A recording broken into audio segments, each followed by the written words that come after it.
शांताकारं भुजंगशयनं पद्मनाभं सुरेशं विश्वाधारं गगनसदृशं मेघवर्णं शुभांगं लक्ष्मीकान्तं कमलनयनं योगिभिध्यानगम्यं वंदे विष्णु भवभयहरं सर्वलोकैकनाथं। मंगलम भगवान विष्णु मंगलम गरुड़ध्वज मंगलम पुंडरीकाक्ष मंगलाय तनोहरि। ओम नमो भगवते वासुदेवाय। आज का दिन आप सभी के लिए मंगलमय हो। आइए सुनते हैं ज्येष्ठ मास कथा का 10वां अध्याय। श्री सुखदेव जी कहते हैं, परीक्षित, जब देवताओं ने सर्वशक्तिमान भगवान श्री हरि की इस प्रकार स्तुति की तब वे उनके बीच में ही प्रकट हो गए। उनके शरीर की प्रभा ऐसी थी मानो हजारों सूर्य एक साथ ही उग गए हों। भगवान की उस प्रभा से सभी देवताओं की आंखें चौंधिया गई। वे भगवान को तो क्या, आकाश दिशाएं पृथ्वी और अपने शरीर को भी न देख सकें। केवल भगवान शंकर और ब्रह्मा जी ने उस छवि का दर्शन किया।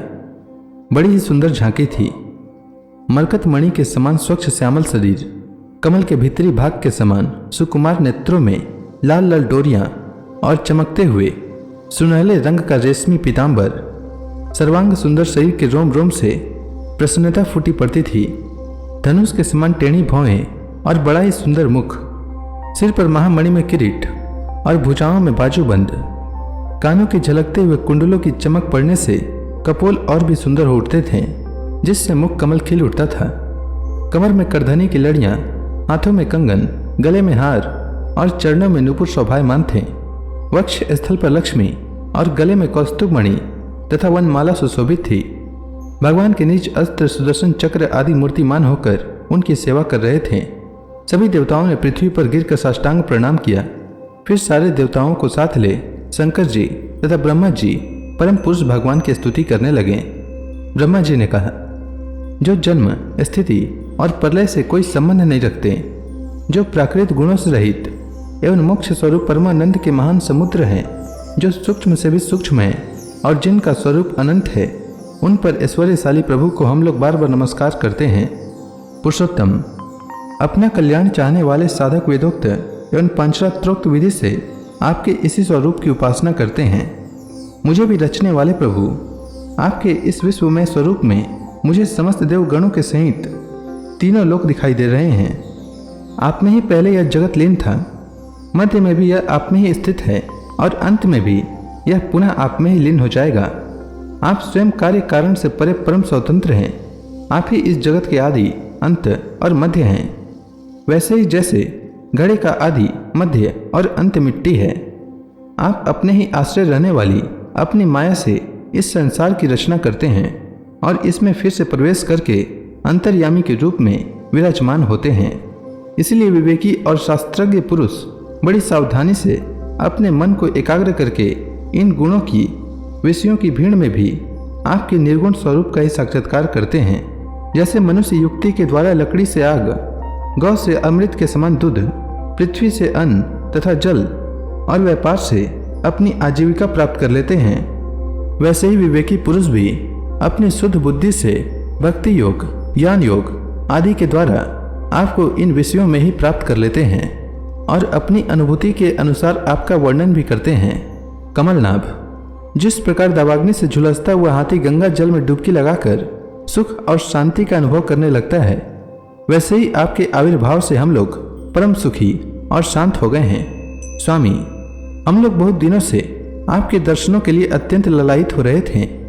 आप ही हमारे बाहर और भीतर की आत्मा हैं। हम सब लोकपाल जिस उद्देश्य से आपके चरणों के शरण में आए हैं, उसे आप कृपा करके पूर्ण कीजिए। आप सबके साक्षी हैं, अतः इस विषय में हम लोग आपसे और क्या निवेदन करें। प्रभु, मैं, शंकर जी, अन्य देवता, ऋषि और दक्ष आदि प्रजापति सब के सब अग्नि से अलग हुई चिंगारी की तरह आपके ही अंश हैं और अपने को आपसे अलग मानते हैं। ऐसी स्थिति में प्रभु, हम लोग समझ ही क्या सकते हैं।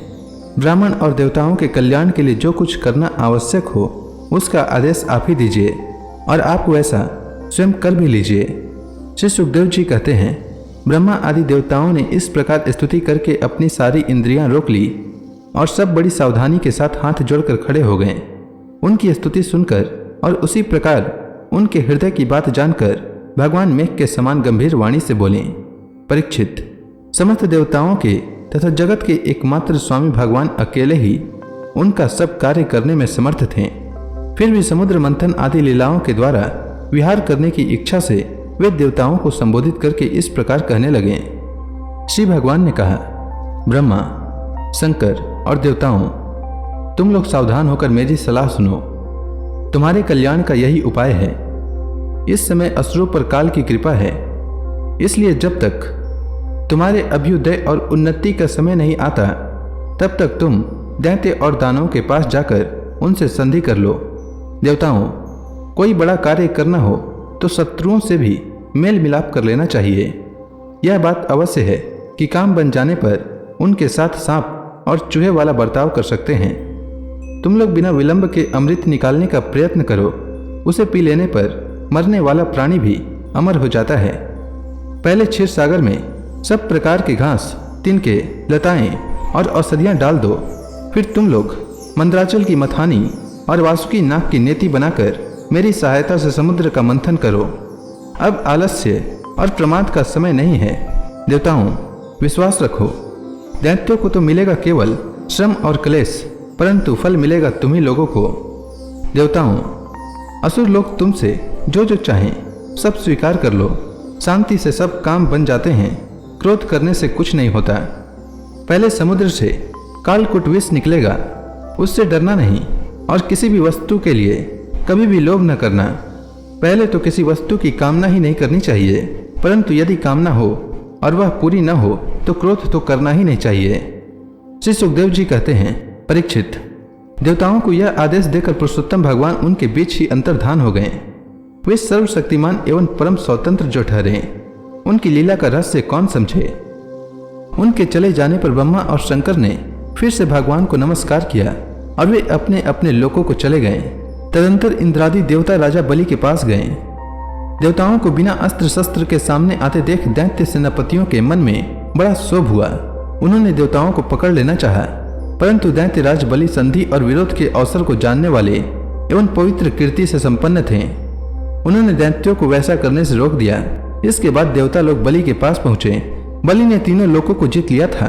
वे समस्त संपत्तियों से सेवित एवं असुर सेनापतियों से सुरक्षित होकर अपने राज सिंहासन पर बैठे हुए थे।